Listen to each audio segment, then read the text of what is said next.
Oh, man, here we go. What happened? They're being funny. As always, the chat's always funny.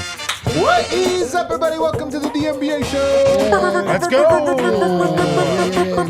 there's a cascading level of energy as the goes down. And then over there, D-line, just dead inside. I love that you call me out for my energy all the time, and yet I am consistently the happiest, giggliest little person on this goddamn show. It's the only reason I'm on this goddamn show. Is to be happy? No, to bring energy. I do it every time. It's ridiculous. I just like to berate you. I'm doing the thing where the Jordan I'm thing where giving I'm it right getting back. it. I'm getting you. I'm to giving see it if right you back. step It's up. not going well, is it? I feel like you're not giving it back properly. Today's show, guys, we have notes from practice. We're gonna do some analysis of Murray staggering. Let's give a couple different potential lineups for that second unit. What could those look like? We're also going to talk about who has the most to prove. And Calvin Booth did an interview on The Ringer that has been poorly received by a certain faction of Nuggets fans, and perhaps rightfully so. We're going to break it all down. To help me with that, Anton Chigurh himself. That's a good one. That was a good one. One of my favorite characters. I know. I was bracing myself Brendan for. Not sure how you got to that. But, I know. Black jacket, black shirt. We've got a chock full show today. This could have been one of those days where you're reaching for content, but we got plenty to talk about. I'm excited to get into it. Brother, we made it through 3 months of an off season. The days of regions are over. This is light work This is putting together easy. a show. We actually had practice Say today. some more stuff, Calvin. Over here. The man with the wind in his hair. Fellas, another week, another show. Can't wait. What could be better? And then over there, a man with high intensity, great energy. It's T-Line Co. Hey, everybody. Welcome to my appearance on this Nuggets show today. Oh, my God. One of my favorite things about D-Line, and this is not a knock, you have no idea what the show is. You No, don't know I'm the notes from practice? You don't know in this? I'm a professional responder. Yeah. And You he's a just lead know on it. this show is about the Nuggets. Is it? It is about the Nuggets Probably. today. Okay, Mostly good. about the Let's Nuggets. Let's get into it. There was practice today, Denver Nuggets practice. Michael Malone still not with the team. Is expected to join them in Los Angeles. They're, of course, there for the next 3 days, taking on the Clippers twice. And we talked to David Adelman, we talked to Jalen Pickett, and we talked to Nikola Jokic. Harrison, do you want to start us off with some of the notes? You want me to walk them through? You can go ahead. If you insist. Let's talk to let's start with David Adelman, because he is the coach. He was asked about Jalen Pickett and just kind of evaluating how he's done so far, and he says the tempo and urgency needs to be picked up with him. It's a shorter shot clock, and that's part of it. But then he was quick to say, but that's not specific to him. That's all rookie point guards. That's the number one thing they have to kind of learn as they come in. And he said, I think he'll get there. He was complimentary of him overall, though. He did say that of this game, the thing that stood out was that the defense was horrible, and there was inexcusable blow-bys. They got pushed off their shots. I'll tell you this. When I went back and rewatched, it was actually really jarring how bad the on-ball defense was in the first half. I mean, it's preseason, guys. It's preseason, but Yoke had like 3. Yoke was not great. Yoke had on like that 3 end. where he literally just looked like he was like jogging. Like a guy just ran It was around him. pretty bad. You know why? It's because he was jogging. Yeah. Yeah. It's so true. That's why it looked that way. It's funny because last night as I'm thinking about the game and I was watching, I'm like, man, these starters look incredible. They're awesome. They were a +4 or something, like against a second unit bad team. But it's because their offense looks awesome and the execution, the chemistry, and all those things, and the defense looks like they're not concerned. About what it was last season. I mean, am I wrong? At Was least the to Nuggets start the year. defense not awful for most of last season? That's all we That's how talked they about. started the year. It was. Let me pare it back what we said all last season. Defense is about want to. You have to be motivated. Can to play they defense. flip the Can switch? They flip Oh, the switch? they did.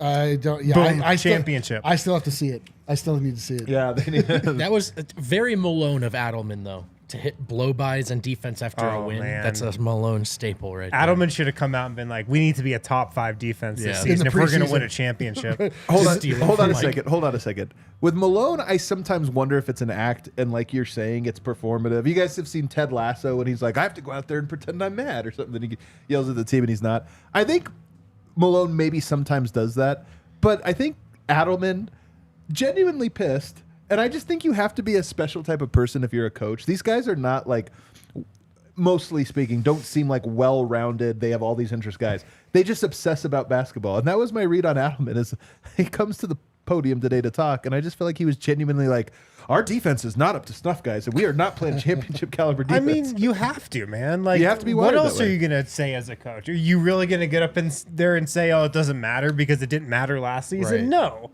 you can't say that. I loved his line of "This isn't a time to celebrate."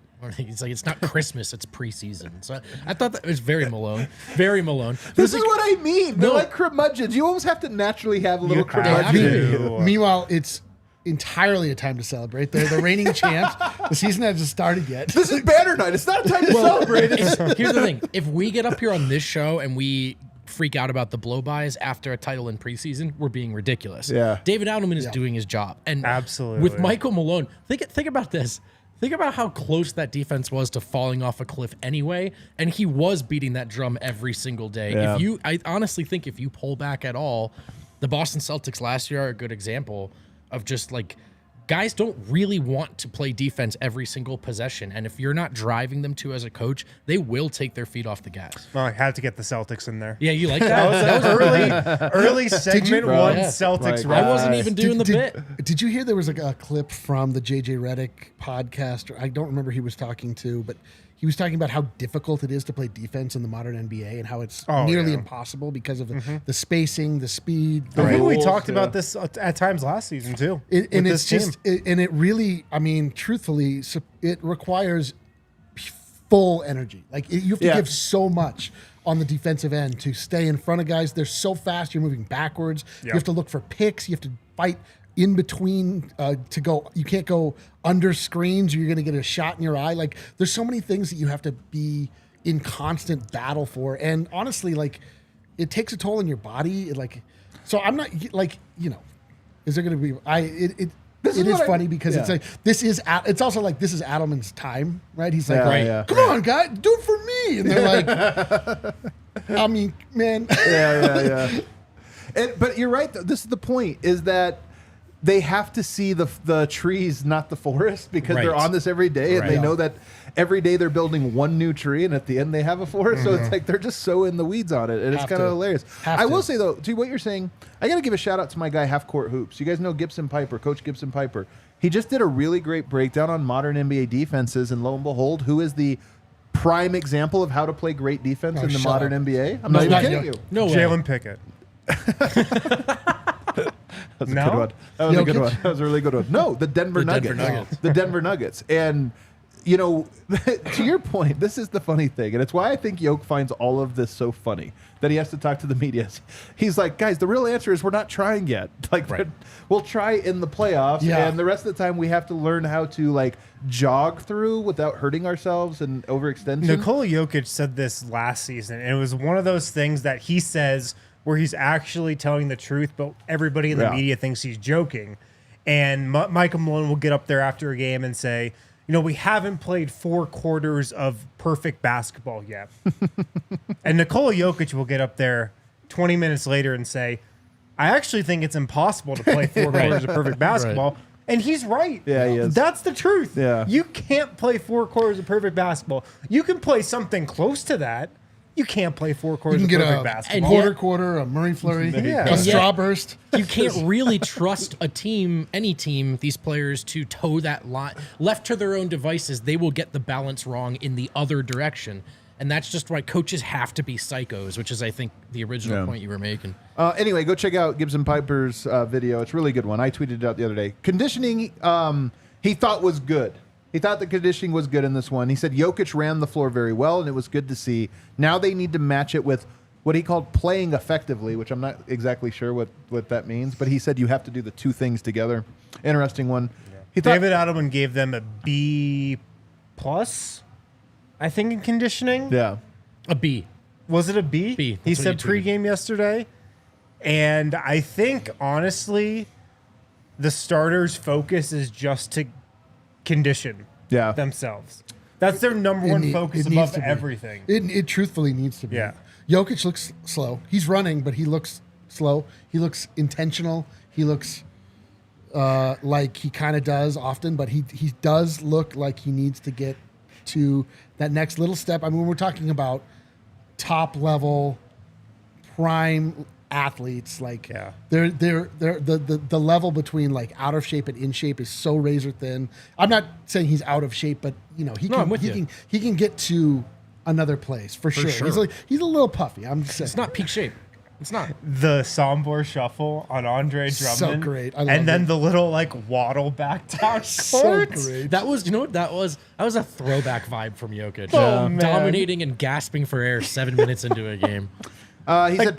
He said Peyton Watson has been good defensively. Offensively, this was an interesting note.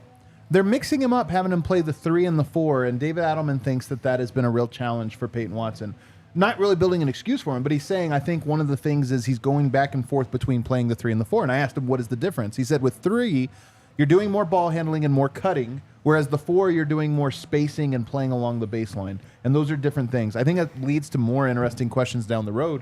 Is he working with Aaron Gordon at all, who plays that spot really well? Like, how is he trying to get better at that? Has he talked to Jokic at all about what Jokic wants to see out of those moments? I think that's kind of an interesting detail for Peyton that it could be part of why. And he said 4 is the bigger adjustment to this point, I think. Because he is a 3. Because he is a 3. Yeah. Not sure if starters are going to play tomorrow, by the way. Tomorrow might be a I non-starters doubt they game, play tomorrow. which means we might get extended look at all of the young players. And he said, I hope that Kawhi and Paul George do play because I want our guys to go up against the best. And I love that, man. Tomorrow, Peyton Watson having to guard Kawhi Leonard would be awesome. That would be cool. That would be really, really cool. Yeah. Julian Strawther trying to score on Kawhi Leonard would be very fun as well. Volleyball? Yeah, you know, you never know. And then my update on Michael Porter. He went through the whole non-contact. Today was a non-contact practice. He went through it all, said he looked good. And then he gave this note, which I loved.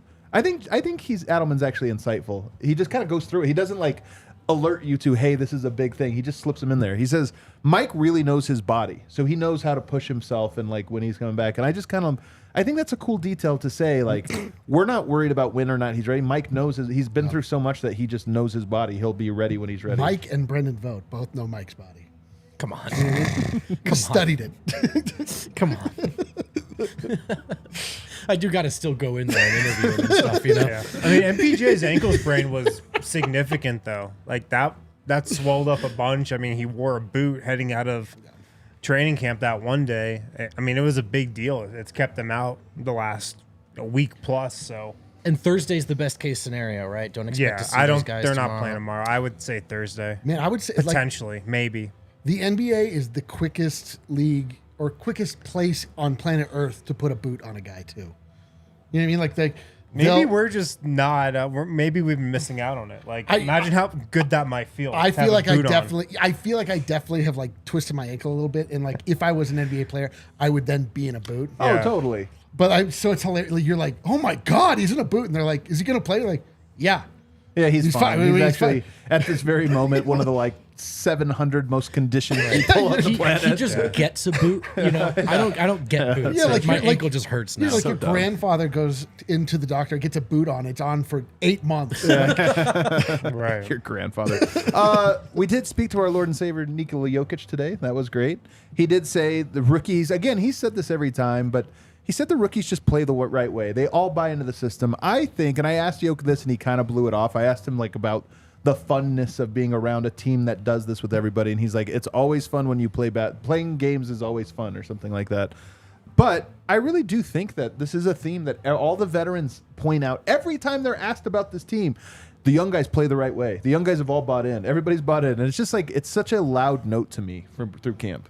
There's no doubt about it, and it reflects what Booth's comments. This was intentional, and the guys they were looking for. This was what they hoped they would bring. Yeah. And I think for Jokic too, there's probably some relief there in that over the years, he's done a lot of figuring guys out, adjusting, teaching. I think Mike really is maybe the best example of a guy that he knew was important to the team long term, but there were going to be growing pains. It's probably a relief to get a crop of rookies that are just, hey, you guys need to do X, Y, Z, and they get that. Yeah. Nuggets culture, man. It's like, this is the difference between when you have potential, like you think that your culture is good and it's good enough to win a championship, and then it actually is proved out like, no, you need to get on board with this. It's like very easy to have people come in and be like, oh, like we didn't have anything for them to buy into before.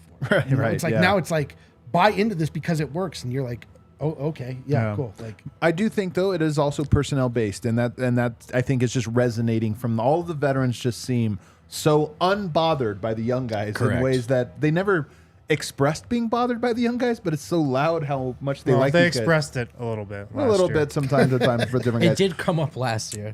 He gave Jamal Murray. He was asked about Jamal Murray, and he said he's playing really well since the playoffs. Passing, he doesn't have a lot of turnovers. He doesn't have a lot of stupid passes. And he said this is, as far as the two-man game goes, he thinks the playoffs last year was the best they'd ever played together. And he I'd really agree. is impressed with Jamal Murray's sort of leveling up as a passer. So not just I'm us. impressed with it, man. Have to be. He's been awesome. And I think also just for fun, because it's a fun quote, you know, he was asked, is he back to where he was before the injury? And Jokic said, much better.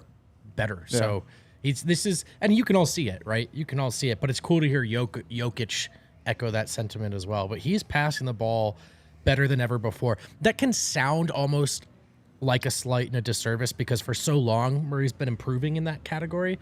But the best way to frame it is just that he's hit an elite level recently, and even Jokic sees it. Jokic does have these little wisdoms, these little maxims I love. One of them he has is it's important for everyone to have a bad game in the preseason. Because he was asked about Michael Porter, like if he's missing games, like is it important that he gets in? He's like, yeah, of course, it's important for us all to play. You need to have a bad game before the real season gets here. And I kind of thought that was neat. So everybody needs a bad game. And then lastly, I got my bad show out of the way last night. Is that right? Yeah, Oh, I'm ready good to go. work, I'm in the man. I'm in the middle of mine. just power through it, man. Just power through it. need Breaking one. news, everybody. Breaking news out of Sombor. It's actually old news, but I just found out. KK Joker has been promoted to the top Serbian league. The top Serbian Nice. league. Dude, Now, I this hope is they run say- by his family. This is run by his father and brother. And they have really put some money and investment into it, I'm told. I'm reading the Serbian clippings. You know, I don't know if you guys have seen the latest.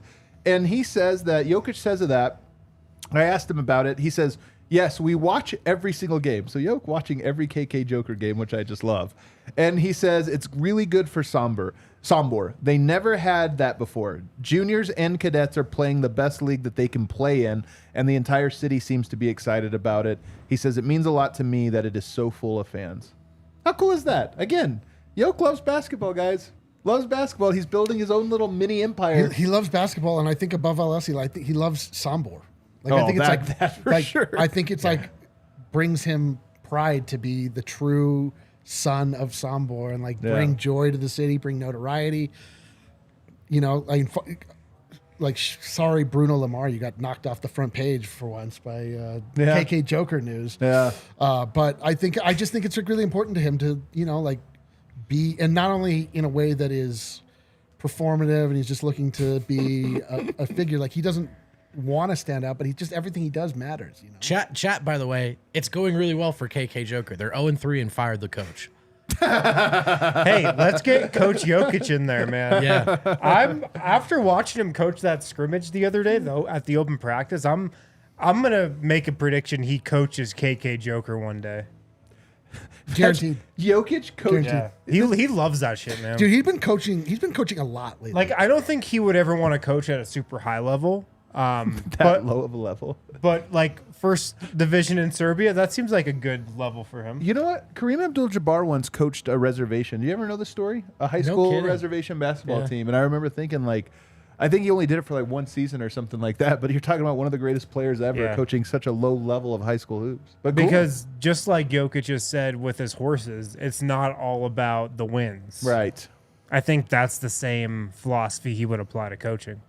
We Just still- about teaching. You know what he did say, though, as a joke, which I think might not entirely be a joke, about coaching? He said, well, my plays are amazing. It's just a matter of getting the players to do them. 100% believe it. And I'm like, Can you? Yeah, his plays, man. but I also think he's like, what do you mean you guys can't do that? Yeah. But just imagine you're getting like yelled at by Coach Jokic. You're not doing it right, and you're like, you turn around. There's just a giant image of Jokic on the wall, also staring at you, just like, everywhere you go. That was tough. That is like Jordan owning the Hornets. And then like everywhere you look, there's just Jordan. Yeah, like Right. in practice, Jokic just humbles you every day. You're like, I love it. Let's take a break. Actually, we talked to Jalen Pickett. I'll just go quick here. Because he didn't really have a whole lot. He did say Jamal Murray has been in his ear, which it continues. Harrison had a. By the way, if you haven't read the article, Harrison had a great report about Julian Strawther having a breakout year, at least in part credited to Jamal Murray. Oh, thanks, man. Yeah, Jamal's taking him under his wing. I think he's taking everybody under his wing, man. But he said Julian Strawther more than anybody. Which makes sense because they're more similar players. But even Pickett, Jamal's in his ear a lot. So it's just another little piece of detail here. He's impressed with how hard Murray and Jokic work. He said the spacing is the biggest difference about this level, especially defensively. You just got to cover so much ground defensively, echoing Eric's comments from earlier. And then his goal is to shoot in the high 30s from three. That's his goal. So kind of good to hear what a person's goal is. One thing I thought was really cool from a basketball standpoint, he said that when you watch Jamal Murray, you could tell he's made his read before going into the pick and roll. Like he's reading the court so early so that then the rest of what he's doing is setting up what he already knows is about to happen, which I kind of loved.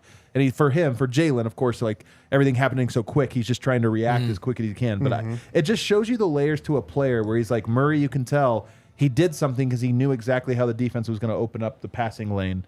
And I just love the layers of that from a player. So, all right, take a break. On the other side, Calvin Booth. Shooting from the hip with some quotes, perhaps? I don't know. Let's talk about it. I think we're going to have some differing opinions I have some thoughts on this. All right, let's get to them on the other side. The NFL season is going strong. DraftKings Sportsbook is hooking new customers up with an offer that's even stronger. The NBA season's not going, or NFL season's not going strong. Not for I us. mean, it's going strong for everybody but the Broncos. So we have to tailor this for the Broncos. I feel strongly about the Broncos. You do feel And strong. not the way I think they would like me to feel, but I have very strong feelings about the Broncos. Bet $5 on any game this week. Score $200 in bonus bets instantly. DraftKings isn't stopping there. All customers can take advantage of a sweetener offer every single game this October. Make sure to get in on the game day greatness. Download the DraftKings Sportsbook app now. Use code DNVR. New customers can score $200 in bonus bets instantly when you bet $5 on the NFL. That's code DNVR. Only at DraftKings Sportsbook, an official sports betting partner of the NFL. The crown is yours. Gambling problem? Call 1-800-GAMBLER. Visit www.1800gambler.net. In New York, call 877-8-HOPE-NY. Text HOPE-NY to 467-369. In Connecticut, help is available for problems with gambling. Call 888-788-7777. Visit ccpg.org. Please play responsibly. On behalf of Boo Hill Casino and Resort, licensee partner Golden Nugget, Lake Charles. 21 plus, age varies by jurisdiction. Void in Ontario. Bonus bets expire 168 hours after assurance. See sportsbook.draftkings.com/football terms for eligibility and deposit restrictions, terms, and responsible gambling resources. Man, I love sandwiches. I love sandwiches of every size and shape and kind and variety. But the best kinds of sandwiches, they have sliced fresh to order meat. Like Primo Hoagies. Oh, man. Who only has the highest quality Thuman's meats and cheeses. Again, sliced fresh to order and served on Primo's award-winning seeded rolls, baked fresh every day. If you're eating with Primo, it should taste Primo. It should taste fresh. Like fresh Locations pepperoni. in Primo Hoagie. Am I doing that good? Hoagie with locations I feel in like I'm both home. Denver and Centennial. You can order your party trades in advance and order at primohoagies.com. Use What code accent DNVR. is that? For What are you two- talking about, man? it's- That's like from It's Philly. Philly. Hoagie. They say their O is weird. Ask for a free glass of Wooter. They say everything. Hoagies. I didn't know it either. You guys have been to Philly, correct? Yeah, I'm telling you, I didn't know this was a thing you until I went sure? there. I'm They say telling their you, O it is was weird, man. It was Anyway, weird. use code DNVR for $2 off a Primo-sized hoagie when ordering online. It's not just a hoagie. It's Primo! All right, we are back.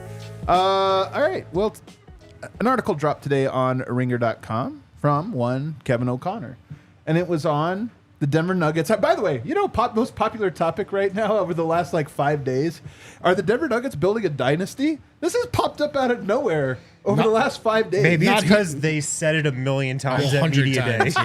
yeah. Also, Calvin not Booth here. can't It stop has. saying This it. is not new information here. This is not a new topic here. Well, of course, but I'm saying, you know how Yeah. these things lag behind. Like this is the week everybody decided to write their Nuggets are on a dynasty watch. Yeah.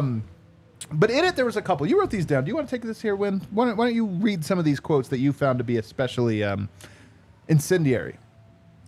Don't put words in my mouth. Incendiary. Wow. That people online. Okay. But not Harrison. There we I go. found them to be All right, incendiary. Vaughn will take Does this that one. help? All He right, didn't say okay. they were incendiary. He said they were real good. I can read them. All right. So this is the first quote that blew up. This is about Michael Porter Jr. and Bones Hyland. The quote is, Calvin Booth says, quote, "I knew you couldn't have two guys that couldn't guard, and we couldn't have two guys that were young and kind of more me guys," Booth said. "Mike makes $30 million. He's one of the best shooters in the NBA. So, Bones, there's no place for you." End quote. Okay. End quote, at least in the story. Perhaps not end quote in part of a larger conversation. I want to say He just says, and just walks out the door. And here's why I bring this up. You know, Kevin O'Connor's a friend. I've become friends with Kevin O'Connor. I talk to him a lot, including today, as you know, this story has kind of blown up. No, I say that, and we talk to Calvin Booth a lot. I just feel like I can see both sides of this. Here's why I feel the way I feel about it, which is that while these quotes, I think, read poorly given the context for which they are being shared, but certainly not within the context of the article, and I highly doubt they felt that way within the context of how the discussion was happening. Meaning, I don't think Kevin O'Connor is out to get Calvin Booth or was making these quotes to be clipped. Oh, yeah, of course. And I don't think Calvin Booth said anything, and we'll get to it, because I've heard a lot of these same things, in conversations, like, hey, let's hear your process, this or that. Nonetheless, the way the world works today is you write a 2,000-word article, and then a quote from that gets clipped, void of context, and posted. That being said, maybe one of the arguments that we're hearing, Vote, is that when you make any quote, you need to be aware of how they could be perceived in and of themselves? Or do you think that this is a thing that, even with the context, is like a little harsh? I would probably say both. I would say maybe there's a lesson here if Calvin cares to learn it. I mean, he might not, but one thing I've learned is if Calvin came on our show and was here for an hour and he said something like that, it might not. Things always sound differently than they read when they're just a quote in an article, and especially so when they're aggregated and tweeted out. Or in a deposition. Is that what you think this was? No, but I've experienced it. That's like the Bill Burr sketch. That's one of the funniest things I've ever heard. So, yeah, I do think there's if he didn't want it to sound that way, maybe there's a lesson of just these things can be passed off this way through the media. There's also this, though. It's just not a great quote. It's just not a great quote. And I think KOC did a good job trying to contextualize it, right? Particularly as maybe a perspective from the past as it applied to applying it to Bones Hyland and the potential redundancy there. Right. All the same, is it a quote that absolutely sounds a little maybe inconsiderate of how it could be perceived by Mike? Yeah, it's just not a good quote in my opinion. Yeah, we all have had conversations with Calvin Booth. We understand how he speaks, how he goes about. He's very upfront and he's very blunt in the way that he speaks. Which is different from not everybody's this way. Some people are a little bit more giving you nothing but subtext, and you have to parse out what it means. He's more direct. He's incredibly direct, and it's very refreshing when you speak to him, and then you're like, oh wow, he'll tell you what you want to know.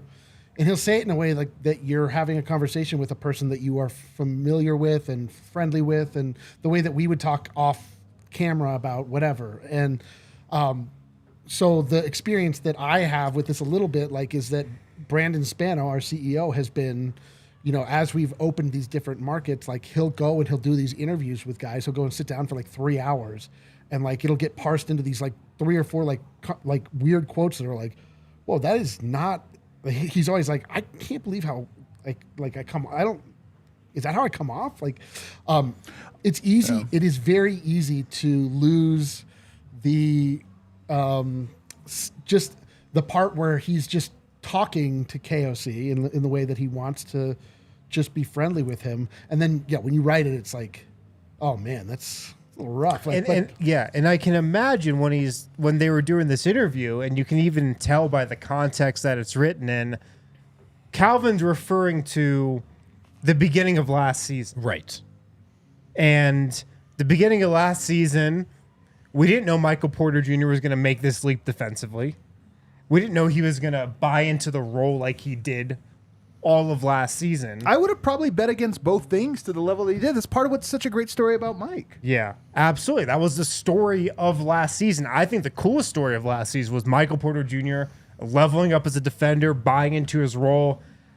To me, this is Calvin talking about the situation and having him and Bones on the roster before all that happened. Yes, I agree with that. From that, I can actually kind of get where he's coming from with this. I can totally get it. If he's talking about the situation heading into last season, probably about this time last year. But yeah, it doesn't look great coming out now. Right. But Well, I think it was about the time and situation back then. I agree with that, Harrison. but he's also like talking from a place of roster building. Yeah. Yep. Not Yep. of Yeah. This is the thing. Yeah, but he's not talking about relation. Like his job is so unbelievably multifaceted, and he has to treat relationships differently depending upon where it is that they're having them, the context. Like there's contract negotiation, there is making a guy feel good, there's all of these things, and he's just talking raw roster construction with Kevin O'Connor so you can sort of understand. But he's being, like a little bit. I mean, he's not being sensitive because that's not the context of that conversation. Right. But he also, to your point, like it's not a great quote, but I don't know that he intended it to be a quote. You know what I mean? Even though he said it, like He was intending to explain a process. Yes, right. Yeah. And I also think the quote is about Bones. The quote is, you know what I'm It saying? is. The quote's about Bones, and Mike's an It is. example, and I think it kind of looks like it's about Mike. So that one might be just a good example of just how quotes get passed around and how you have to sort of be prepared for the unintended audiences as well as the intended audiences. You know what's funny about that is I had a Laker fan friend write me saying something like, my God, this piece on Ringer is such a propaganda for the Nuggets, like this or that. And then, of course, the story out of it is that, how could the GM trash his own team? So it's funny how you really can see whatever you want in these types of things. in anything. But I also think, look, Calvin Booth is, if anything, you can learn something about Calvin Booth here. Like he is, even if he didn't intend for that to be a quote as it was presented, Calvin is direct, and Calvin says what he thinks, and he means what he says. And I also do not think that was the worst quote in that article. Well, so here's the thing: the me player or the me guys. Yeah. that's the line that sounds like. I mean, I think Bones was probably more that than MPJ. I think that's the But I point, think right? the thing is that me guys, and look again, part of this is I'm bringing a baggage to it of I've had conversations with Cal about his process, including on the show, but also just like in talking. Yep. And I know that he's talking more about stylistic type of players Yes. than he is saying selfish or unselfish. He's talking about what type of system yeah. type guys. And so I know that specific part of it sounds like he's saying selfish, and I don't think that he is. But go on. Let's go to the next one. The next one was about Bruce Brown and Peyton Watson. And this is the other quote that blew up a little from the article. He said, quote, "Some of these teams were trying to get Bruce, trying to make it worth it. It's like, just be careful what you wish for," Booth said about the rivals that pursued Brown. Quote, "Peyton's bigger, he's longer, he's more athletic, he guards better, he passes better. He doesn't have the experience, and he's not as good offensively yet, but we need defense more than we need offense on our team." This quote to me is crazier than the first one. For sure, but the only difference is this one is not negative about a player currently on the roster. Correct. But So- you are his. To me, this is be careful what you wish for. I mean, it wasn't that long ago that Bruce Brown played a pretty direct role in helping the Denver Nuggets win a title. Yeah. I believe in Peyton Watson's tools, and if Calvin's very confident, then so am I. I would say that's also like, trust Calvin over me. Kind of a crazy thing to say right now. Like, is he a better, does he guard better? We'll find out. But I just think it's a wild thing to say about Bruce out the door after helping them win a title. I know it's intended to lift Peyton up, but this is one that I think you can keep to yourself. Yeah, I mean, we can just go through it. Peyton's bigger. I mean, Correct. Correct. Yeah. He's longer. Yeah, same correct. thing, but He's yeah. more athletic. Correct. Although Bruce is super athletic, though, man. But sure. He guards better. I think that's incorrect. TBD. He passes better. TBD. Yeah. He doesn't have the experience. He's not as good offensively yet. Yes, but we need defense more than we need offense on our team. That's also correct. Look, man, Bruce Brown, absolutely integral to the Nuggets championship, played amazing in the finals and in the playoffs. People forget, we don't because we talked about it after every game. People forget he was a little underwhelming throughout most of the regular season. Not to say he didn't play a big part. He was the Nuggets sixth man. He averaged about 30 minutes a game. He wasn't the player he was in the playoffs for most of the regular season. He left a little to be desired there. Then again, like, would you rather Bruce Brown on this team for this year or Peyton Watson on this team for this year? I mean, obviously Bruce Brown. But I also think what Calvin is getting at here, and just based on what he said about Peyton, how he wants to construct the team, he values Peyton's size above anything. I just think it's two examples where he accidentally put other people down to lift someone else up. And that's, look, I mean, it's okay. I don't think these quotes prevent anything for, starting with the Bruce thing. He's not on the team anymore. This quote is about lifting Peyton up. He's confident in Peyton. That's a good thing. With Mike, the cool thing about Mike is that the bottom line of his actions speak louder than any sort of reputation or assumptions. They should be weighed more heavily. And with every seeming distraction or moment of tough love or moment where someone came down hard on Mike, he's responded to it all perfectly fine. Very well, in fact.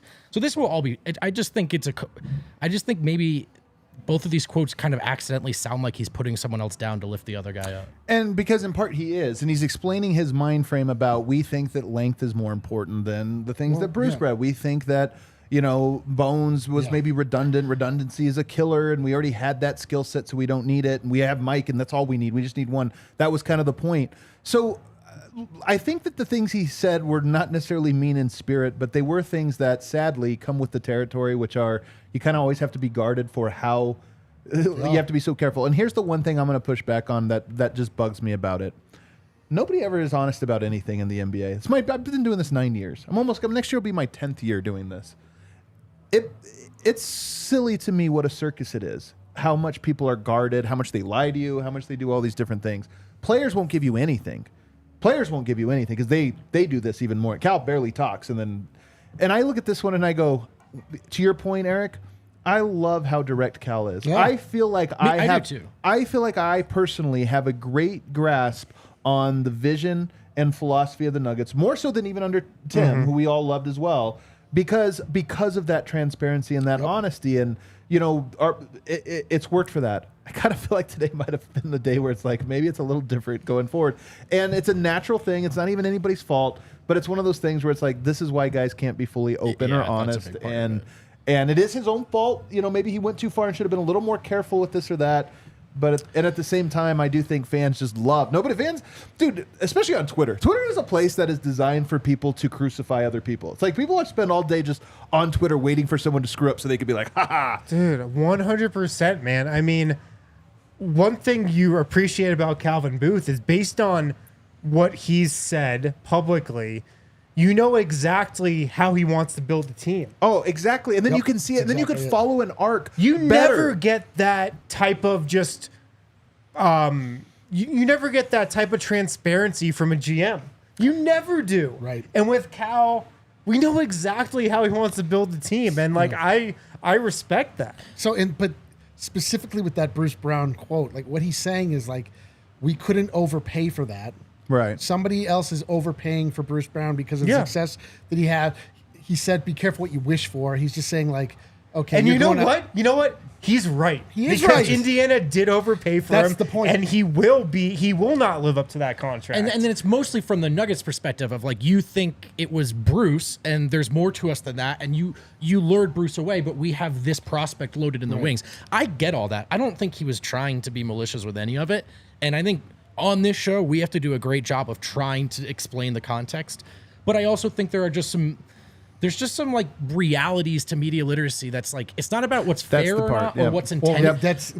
Aggregators and unintended consequences, all these things just sort of have to be taken into account. That's the problem. That's the problem. And that's why you end up with the circus. You end up with nobody gives you anything, as Adam's saying. You can't, if you do let your guard down and allow yourself to actually communicate as a human being would do to another human being in a familial sense, in a familiar sense, you end up it just takes 3 words to be they can just be well, he said that, that's what he said. And really what he's saying is we couldn't overpay for Bruce because we have these other guys in the wings that we feel can give us a lot of what he gave us. And, obviously we're talking about Peyton Watson, who Calvin Booth, we know, is higher on than anybody in the country, higher on than Peyton Watson is. Right. So whatever. It's funny. I mean, I don't besmirch the man at all. I actually to me, this I actually like him. I just knowing I can hear his voice. I can hear him saying it. I know what the conversation is. I've heard it on this couch. I've heard it in all over the place. Like, it's just absolutely what you love about Calvin Booth. And sometimes eggs get broke. You know what I mean? Absolutely. I will say the long-term ramifications of this, I don't think there are many, other than he probably needs to have a conversation with Michael Porter. I imagine that's already taken place. Probably already has. Be like, hey, man, and then they laugh about it. Yeah, Like, I mean, I hope so. But I will say that sometimes players are more sensitive to that, and agents and this or that. So that's one thing. And then I do wonder, like, not that Bruce matters to the team anymore, but I do wonder if Bruce is like, what? That's the thing. If I was Bruce, but again, okay. that doesn't matter. It doesn't, but it is funny. It is an interesting hopefully dynamic. And MPJ, I think Bruce will be fine. Like I don't think he'll hold too much ill will over with this. his $1 billion he just made. Yeah. And I kind of hope Mike takes it to heart. And he's like, I'm going to be better. I'm going to show you, kind of thing. All right, that does it for that segment there. On the other side, did you have I something? actually think there's one more thing. I saw some interpretation of the way that Booth talks about, like, he's almost more concerned with the dynasty of than repeating. There's been some interpretation of that as if he doesn't care about repeating, and I don't really think that's the point at all. I actually think it goes back to what they said even during the Jamal was injured years, both Tim and Calvin coming out of that, which is they've always felt like they have a chance to be top tier contenders, if not the champions, every single year, and that they don't see themselves as in a position to push every single chip all into the middle to just get a second one when there's a way to operate here and possibly keep this title alive as long as possible. I think that's congruent with everything they've said over the years. So I think it would be a misinterpretation to say he doesn't want to repeat. I think they think they're going to. So it's kind of wild to say. All right, let's take a break. On the other side, let's start to run through some Murray staggering. Who now can we make some great lineups that go with Murray? Not all bench lineups, but with Murray specifically. Guys, let me tell you about the Kind Love Immaculate Vibes custom joint pack. Hell yeah. The DNVR Immaculate Vibes pack. You can get it at Kind Love, the 5 joint pack, $25. Available in Indica and Sativa.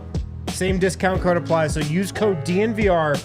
Get that Immaculate Vibes 5 joint pack for $25. Dude, the wildest thing is that if you, while ordering the DNVR Immaculate Vibes joint pack, by simply saying the name, you've already enacted the 25% discount. Knock it down to $20. You say DNVR, you get 25% off.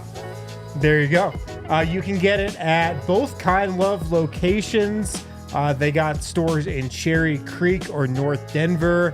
Again, mention DNVR. Get the exclusive DNVR discount, 25% off. The Immaculate Vibes pack and all Kind Love flower pre-rolls and their turbo joint line. You can also visit their website, kindlove.com. Use the code DNVR for online ordering and their full extensive menu. Casey Pamplin says he's smoking a 5-pack right now. Let's go. That's amazing. Go one at a time, Casey. Yeah. It's all 5 of them, man. Wow. All at once. Please one of enjoy them, okay. responsibly. You know what else you should enjoy responsibly? The delicious beers of Breckenridge Brewery, like the Broncos Country, which is only $6 at the DNVR bar. New delicious recipe. That worked out better for them than the Broncos trying to shake things up. This recipe's actually good. Yeah. There's also the Vance Avalanche Joseph Amber Ale. not involved at all in the Broncos country. He actually wanted to be, and they said no. Mile High City, Broncos Country Pale Ale, Funslinger, good company. They've got a beverage for every occasion, every day of the week, every sports event. And so you want to get it with either the Breck Beer Locator or just head over to the DNVR bar on the corner of York and Colfax and try them all. We got them all here at the bar. Alrighty, we are back. Guys, we'll run through this one quickly. We have been talking around this topic a lot. We know Jamal Murray's going to stagger. So now, based on the guys who have performed well, I want to throw out a couple lineups and we can talk about what is the personality of those lineups should they happen. I think we're going to see all of these lineups, by the way. I don't think there is a long one season, lineup. baby. It's a long season. There's injuries. There's guys that step up, guys that fall down. The first one that to me, I'm going to go ahead and call this my status quo lineup at this moment. I don't know if it's Michael Malone's status quo, but it's Adam Matta's status quo. Jamal Murray is point guard. Christian Brown is his running mate. That's a great backcourt, by the way. Very KCP Murray-esque. Julian Strawther, the 3. You know who Julian Strawther is most like on the team, in my opinion? Who's that? Who would you guys say? Michael Porter. Michael Porter Jr. So hold on. We have Christian Brown, who's similar at least to KCP. We have Strawther, who's similar to Michael Porter. Then you have Peyton Watson playing power forward. Been playing the 4 a lot lately. Now, he's not quite like Aaron Gordon. He's more of a wing version of Aaron Gordon, but he has something similar. And then tenacious Zeke, who, what is the words we keep hearing out of training camp? What's he really improved on this year? The DHOs. Oh, what? That was good, man. It's been a while. He has. It's been a while. Dude, The he's DHOs. executing those DHOs great right now. I'm just saying, this lineup, as I was thinking about this, I was like, you know what? That lineup is not that different from the regular lineup. Now, Well- Yoke to Zeke is a big difference. I'm sorry. Hang on. difference. Can we unpack that a Yeah, little I bit? mean, I guys, hold on. They're Hold- just hold on. significantly Hold on. worse P. Watt, versions. P. in Watt, each. Aaron Gordon. But He's they're also saying- going up against the benches, you guys. I Come get on. it. I Come get on. what you're going with. My point is that I think stylistically, if not effectiveness-wise, there is something similar there. And I look at it and I go, you know what? I can see it. I think it's going to take time. I think it's going to be It'll up and take down. time. It'll But take I time. look at it and I go, I think that might be a decent lineup. And Murray has never looked fully aggressive with that second unit the way I like. I feel like he knows what to do with this group. Because nobody else can dribble the ball. That is part of it, man. you guys, you really don't like the bench. Do you think that bench has some upside this year? Upside? Yeah, for sure. I mean, I think this might be the best option for the bench. Yeah. To be totally honest. Murray, Christian Brown, Julian Strawther, Peyton Watson, Zeke Nnaji. I agree. I would be terrified about the rebounding on this second unit. Strawther and Christian rebound, though, and Murray rebounds. Like, Strawther rebounded in the first preseason game. no, but as a trait from, I mean, I'm projecting him from his college days, Yeah, but he's a right. rebounding guard. Yeah, they do, but I mean, you're not going to have all 5 guys crashing the glass. It's going to be primarily on Zeke Nnaji and Peyton Watson, and that's a little scary, That's I think, based concerning. on what we've seen in the preseason. I agree. But I think that is the best possible lineup right now for the second unit if you're staggering Jamal. I agree with that. It's hard to argue. I mean, you could argue you're just too small at the 4-5. You know, It is small. That's 1 the scary. through 3. Like Strawther's long enough, and I think Christian's big enough. You know, at a 2 that like those Murray, Brown, Strawther, that's okay. But then P. Watt, Zeke, I think the rebounding is the real issue with that lineup, and that's a problem if a big part of the identity is defend, rebound, and run. The running happens after the rebounding. You got to get the ball first. I really like a lot of the things Zeke did in that last game, but if he's going to be a small ball 5 and he's out there against guys like Drummond, like he is getting boxed out and trying to get the rebound over the top a lot, and it's just that's why I think it'll be bumpy. You'll have nights where maybe Strawther. Well, I don't think we'll start here. That's why I have nights where Strawther will be like 2 for 7, right, Yeah. instead of 3 of 6, and maybe Zeke isn't very good, and so it's not all going to be the best version of these guys every night. But you can see the path, you can see the vision. Here's what I think we might see opening night. D-line.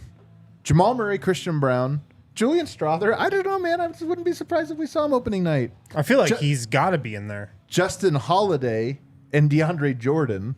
You might see DeAndre's more about if they're going big or small. But your front court, does that lineup get significantly worse when we go there, D-line? To me, this is like I've been saying this the whole time. Like it's purely matchup dependent. It's purely matchup dependent. Like you only bring DeAndre Jordan in if there's a big guy that. Well, let's just say they're playing the Lakers opening night. Lakers have a they bigger do. roster. Anthony Jackson Davis at the Hayes, 4. Christian they have Wood. 2 centers they're bringing off the bench. Oh, you know what, But though? Christian Christian Wood is not a Wood. big Yeah, you're body right. guy. Christian Wood is more you need Zeke to be able to switch and Yeah. things. So Well, who's their starting center? their star. Oh, yeah, who is the starting one for them? Actually, I don't know who's been it's not starting. AD. I mean, I do think he started one. He's your power forward now. Well, they have wants to- Jackson Hayes too. I mean, Who knows who their backup is? It's hard to say. It's hard to say. But you are right. It's matchup dependent. it's matchup dependent. Like you are definitely more stout in the middle. You definitely have more rebounding capability. If you put DeAndre Jordan in place of Zeke, you lose a lot of dynamism. You lose a lot of like being able to defend out in space. You lose a lot. I mean, there's just the bench is going to be so patchwork. It's going to be a situation where it's like I don't even know how much they're going to stagger. I'm curious where. I mean, we haven't even mentioned Reggie's name yet. Like, we have more to go to. I see.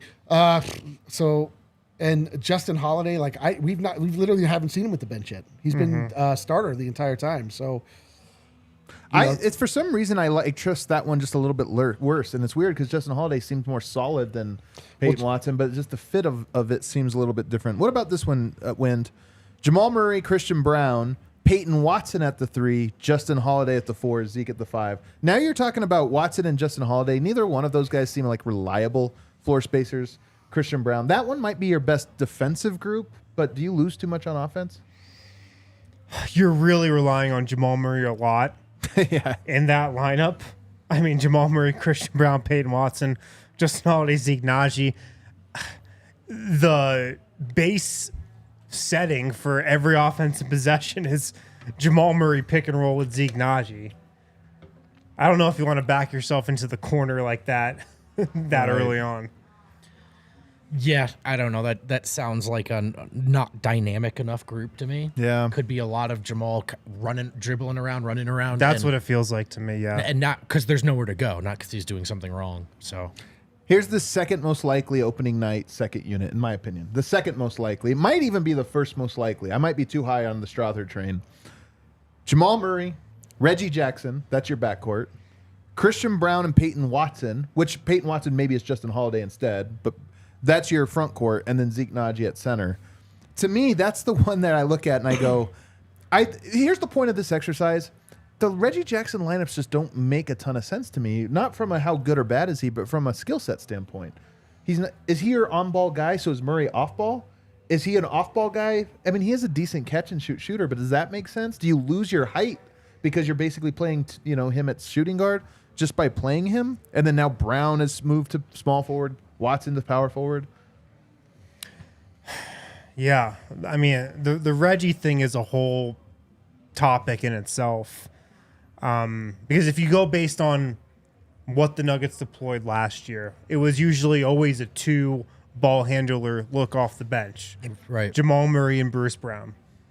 Now, did they do that mainly because they had Bruce Brown and because they didn't want to just give Jamal that huge responsibility the entire game of handling the ball, him coming off the ACL, yada, yada, yada?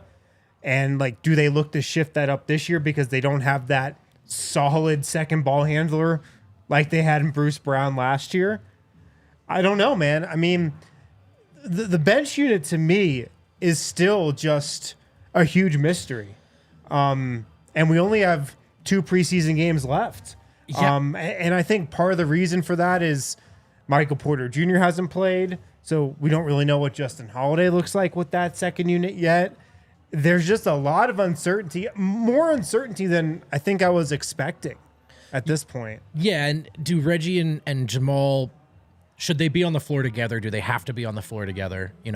It could be Reggie comes in with the starter. Those guys playing next to each other, to me, doesn't make a ton of sense. It's hard. It feels a lot like what went wrong with the Bones-Jamal pairing. Maybe not Reggie's a different player, but there's who's the point guard, who's the shooting guard. Can Reggie get comfortable if he's off ball all the time? Whose turn is it to put the shots up? It was a weird dynamic. And you can almost see it just being cleaner with Christian next to him at the 2. And then you use Julian at the 3 as that other pop, Is it possible we see the bench lineup for the first time on game 1? We never see it in the preseason. It's entirely possible. It's very possible. Isn't that weird, though? That the biggest mystery of the Nuggets, they wouldn't arrive at it at any point in the preseason? They might not be able to with the injuries. Exactly that. It's exactly well, Christian in particular, yeah. I would just be very surprised if Reggie Jackson was not in the rotation. Right. I agree. He 100% is. You can mark that down. He is going to be the backup point guard on opening No question. night. He is. No question. So I think in all these conversations, we have to have him in there coming in for Jamal Murray in the first quarter. That's just seems like something that's going to happen. Dude, at least to start the season. Yeah. And then we'll see what transpires after that. My feeling on the bench, anytime that I think about it, last year, this year, is like, where does the scoring come from? I'm already put at ease. Julian Strawther is put me at ease that between and Reggie and Justin Holiday. But if Reggie plays, where does he play? Murray, Reggie, Christian. None of those guys are coming out. So is he the 4? See the power forward? He could be. They go small. I mean, this is. I think it's the wrong way to think about the bench as a set unit moving forward. But they arrive at a set unit. But I mean, like, it's a set unit for that night, and then it's like, and then they'll get the next time, like after half, like then Julian will play a little bit, then Justin will play a little bit, and then like I don't. Like, I can't imagine we'll get hockey switches like we saw before. I imagine there will be some amount of staggering. I just think that, like, the depth on this team is such that, and it's like there's a lot of, like, different types of players that allow you to have a quiver that you can pull the right arrow at the right time. And so there are just things that it's like, okay, we have to go big tonight. We have to go big against this guy. So, Zeke, you're not going to play much. Or we need to match scoring with scoring, so we're going to put Justin and Julian out there. Like, we're going to, like, there's just going to be a lot of that, I would imagine. Let's make this a roundtable question this week. What is your favorite Murray stagger lineup? Because I think we might. It sounds like from us talking this out that we might have differences about how we would do that. I think I am pretty locked into mine. Let's get our final break in here. On the other side, rapid fire. What do we want to see from the rest of preseason? There's one thing we want to see from this week and the preseason games. What would it be? I know my answer. Guys, if you go to thednvr.com right now, you can become a DNVR diehard. You can upgrade your fandom today. And it's the coolest club to be a part of, man. Become a DNVR diehard today for this Nuggets season. $6.67 a month, billed annually. You get so many perks. 20% off all merch, 20% off all events. We just announced, all season of the pass. takeovers that we've got going on for Nuggets games this season. You can get the season pass, which gets you access to all the takeovers all year long. You get an awesome discount on that, 20% off all events when you are a DNVR diehard, 15% off your tab at the DNVR bar. You get a free t-shirt when you sign up, 2 and 1 free t-shirt every year. It's an awesome membership to have. So go to thednvr.com. You can click on Become a Diehard right there. Yeah. Not even $7 a month. It's a great deal, and you get all those discounts that I mentioned. And if you just, like, even if it's not about joining all the perks, like, if you like DNVR, support DNVR. Like, being a diehard is a great way to help ensure that these shows continue to happen. And get better. Well, we peaked. Do you got anything for us? No, I don't. All right, guys, let's go really quickly here through the last segment here. I just want one thing that you want to see from the Nuggets out of these last 2 preseason games. It could be about a specific player. It could be about the team as a whole. Vote. You want to start us off? Yeah, I want to see the big me guy on the team. I want to see Mike. This is going to be a bummer. I want to see Mike. I'm just joking. I want to see Michael Porter Jr. Because I have loved the way the Me starters PJ, have played. dude. I have loved the ways. I have loved the ways that Murray and AG have approached the preseason. I just think the starters are ready to do it all again. And now I want to see Mike involved in those actions that are just so devastating. I want to see Michael Porter Jr. play basketball, man. Yeah. I mean, that is a fun one. I'm so with you. Like, That's it? Yours is the same? what was the overall question again? I'm sorry. What do you want to see Nuggets. from the Nuggets? I just want to make sure that I answer it correctly. I want to make sure I answer it correctly. Yeah. What do I want It to could see? be about a player. It could be about the team as a whole. It could be Well, a I lineup. just- It could be anything. I wanted to make sure that I'm answering it correctly. What Okay. do I want to see from the Denver Nuggets? I just want to see them step on people's throats. In the preseason. Yeah. but moreover, like in the preseason, Ooh, I it's Bo. just want the reign of King Julian to really come. Like I like know. to take no doubt, like King get better, Julian. better, Yeah. better to the point where we're not. It's not a question like, is this guy going to be in the lineup? It's like, who's not going to be in the lineup because of Julian. because Julian And has Christian made it are right there. impossible to leave him on the bench. Yeah. That's what I was going to say. I want to see Julian Strawther do what he's done for 3 games in these next 2 games. I love it. I want to see him ball out again, man. I want to see him just Sharpie himself into the rotation. Dude, I want to see it chisel like it. I want to make it so it's undeniable that he has to play opening night. I can't believe you both are going with Dev's guy. Dev being Well, the me- official Julian Strawther guy. Me and My Harrison, guy hasn't played yet this preseason. but me and Harrison like Dev. That's what makes us different you guys are than you rooting two. for Dev here. We're big Dev guys. I I'll tell you what, one of my favorite moments of the entire preseason was seeing Yoke play with the youngins. I thought that was a lot of fun. I do think Julian is a big part of this. I'll go just to clean up who wasn't picked here. Christian Brown, man, looks enormous. He looks huge. We've heard nothing but good things about him. Michael Porter, I just feel like I know. Worst case scenario, I know what Michael Porter is. That's Dope. and I would love to see it again. Yeah. Oh, yeah. Julian Strawther, I'm with you guys that I think my actual answer is when a game starts, I'm most excited about Julian Strawther at this very moment. Yeah. But I'm going to say Christian just because he's the one guy that I could see being way better than we're thinking. And we haven't seen it yet. And I want to see what kind of defensive impact he makes on guys. And I hope we get a peek at it. It doesn't sound like we're going to see him tomorrow night. No. Michael Porter got more of an update than Christian, it seems. I don't think either of them play tomorrow. Yes, it did sound like Mike is maybe a little closer. We might not see him till opening night, which would be a huge bummer because I do feel like he's a huge part of this team. But He's to me, jacked, man. I just want to see Christian Brown get out there. And in part, maybe these guys don't play tomorrow. It's mostly bench guys. Maybe Thursday is the day where they're like, let's try to play our rotation.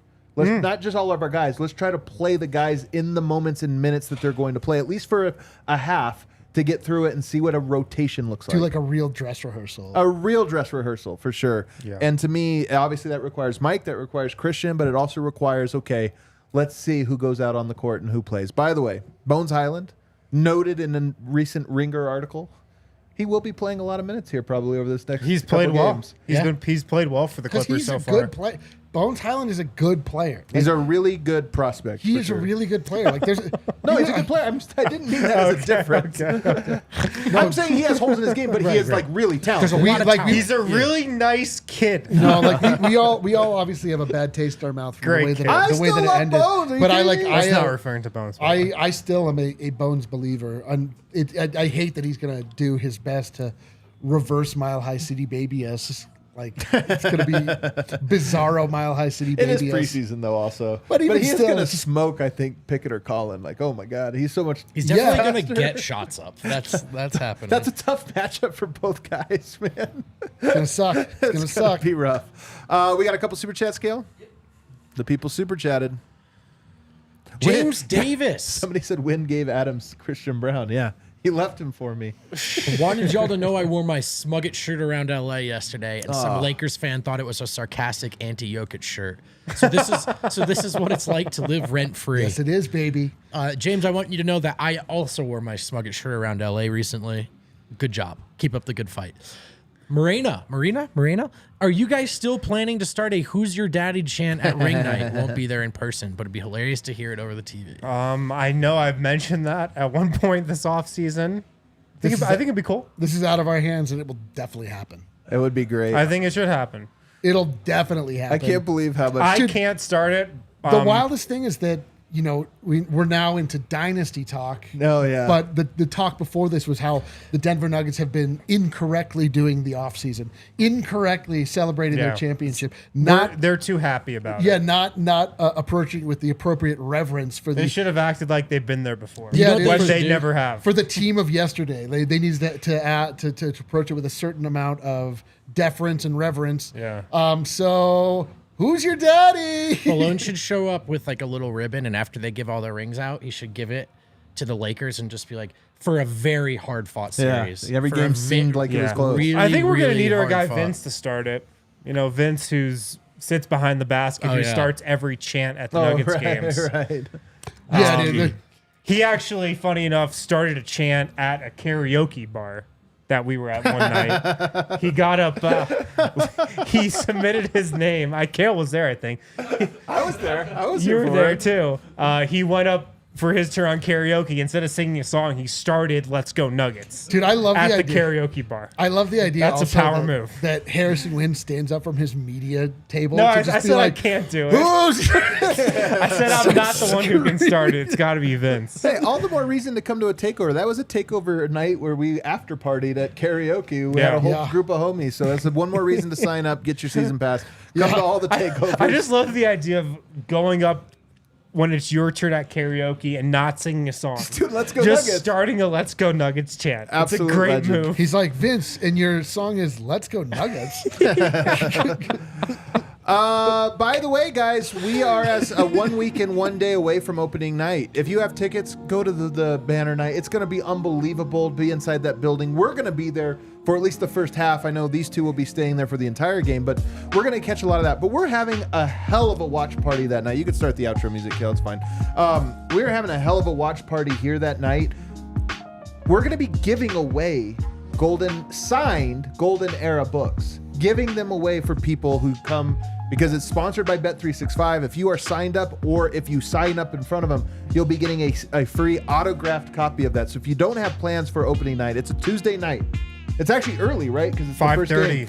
So it's an early one. So you're going to want to get here early. You can get a free Golden Era book. It's going to be incredible, guys. I'm telling you, if you can't make it to Ball Arena, make sure you're at the best sports bar in all of Denver. The only unofficial Denver Nuggets bar in the world. Well, that's just The only Denver Nuggets bar. Official or let's otherwise. just go for it. It's official. I mean, great. Whatever. There's no other Nuggets bar Yeah, dude. in the world. We're out- one of one. We've also got our preview series rolling out. Nikola Jokic, Christian Brown already up. We got more coming up tomorrow. Those are always super fun. Great way to learn about the Nuggets and kind of get our takes, our hot take predictions that you can throw in our face later when we're wrong. Or So congratulate us when we're right. Yep. That part rarely happens. Hasn't happened yet, but you know, never know. It could. Hit the like button on the way out.